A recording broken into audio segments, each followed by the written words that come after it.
ओम शांति। इस अव्यक्ति मास में बंधन मुक्त रह जीवन मुक्त स्थिति का अनुभव करो। இந்த அவ்யக்த மாதத்தில் பந்தனங்களிலிருந்து விடுபட்டு ஜீவன் முக்தி நிலையை அனுபவம் செய்யுங்கள்। पहले अपनी देह के संबंध से और पुरानी दुनिया की स्मृति से मुक्त बनो। முதன்மையாக தனது உடலிலிருந்து உடல் சார்ந்த உறவுகளிலிருந்து பழைய உலகத்தின் நினைவிலிருந்து விடுபடுங்கள்।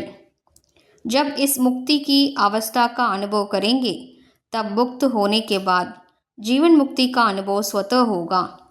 எப்போது இந்த விடுபட்ட நிலையை அனுபவம் செய்வீர்களோ அந்த முக்தி அடைந்த பின்னால் ஜீவன் முக்தி தானாகவே அனுபவமாகும்।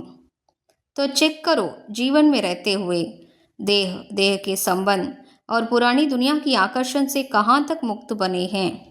எனவே சோதனை செய்யுங்கள், வாழ்க்கையில் இருந்தபடி உடல் சார்ந்த உறவுகள் மற்றும் பழைய உலகின் கவர்ச்சியிலிருந்து எந்த அளவிற்கு விடுபட்டிருக்கின்றேன்।